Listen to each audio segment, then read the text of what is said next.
Court के फैसले को लेकर समय संवाददाता सरिता ने केंद्रीय मंत्री स्मृति ईरानी से खास बातचीत की। सुनिए जरा।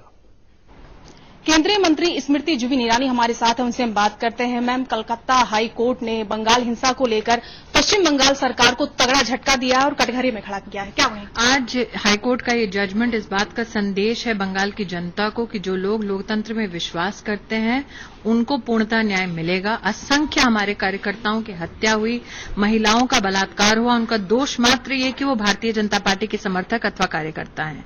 और आज का ये जजमेंट उन कार्यकर्ताओं के साथ साथ पश्चिम बंगाल की जनता को भी संदेश है कि ममता बनर्जी की सरकार चाहे कितना भी एविडेंस मिटाने की कोशिश करे, चाहे कितनी बार भी एफआईआर फाइल करने से मना करे, अंतोगत्वा सच को छिपाने की कितनी भी कोशिश करे, सच उजागर होकर रहेगा, इंसाफ होकर रहेगा।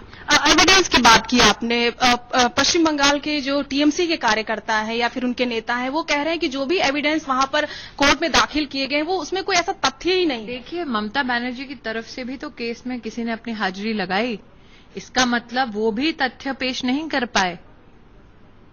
ऐसा नहीं था कि सिर्फ कोर्ट में एक ही पक्ष ने अपने तथ्यों को रखा। ममता बनर्जी की सरकार और ममता बनर्जी की पार्टी के प्रतिनिधियों ने भी कोर्ट में अपने दस्तावेज प्रस्तुत किए। इसका मतलब दूध का दूध पानी का पानी कोर्ट में हुआ ना। टीएमसी की तरफ से यह भी कहा गया कि ममता बनर्जी जो है 2024 की जमीन तैयार कर रही हैं और ऐसे में इस तरह से किस चीज के साथ जमीन तैयार हो रही है? निर्दोषों के खून से? किससे सींच रही हैं जमीन को? क्या बो रही हैं? बलात्कार?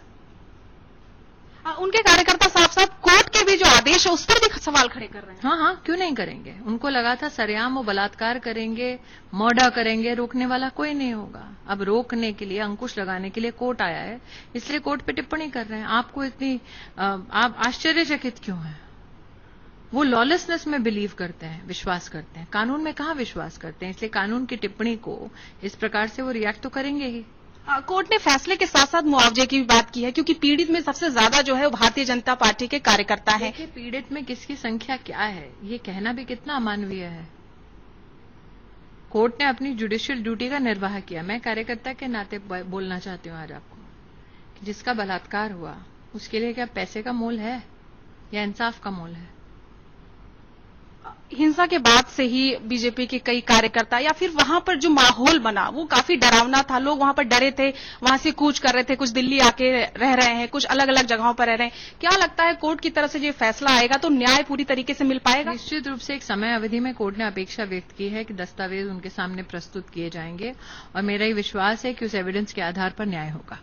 एक आखिरी सवाल, बंगाल की जनता को, खासकर बीजेपी के कार्यकर्ताओं को क्या संदेश देना चाहेंगे जो अभी भी डरे सहमे है कि बंगाल का कार्यकर्ता को अगर संदेश देना है तो मुझे चैनल के माध्यम से देना है?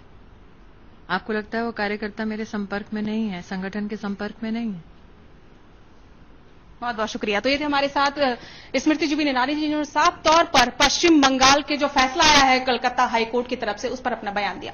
कैमरा पर्सन हरनाम के साथ सरिता गुप्ता, सहारा समय, दिल्ली।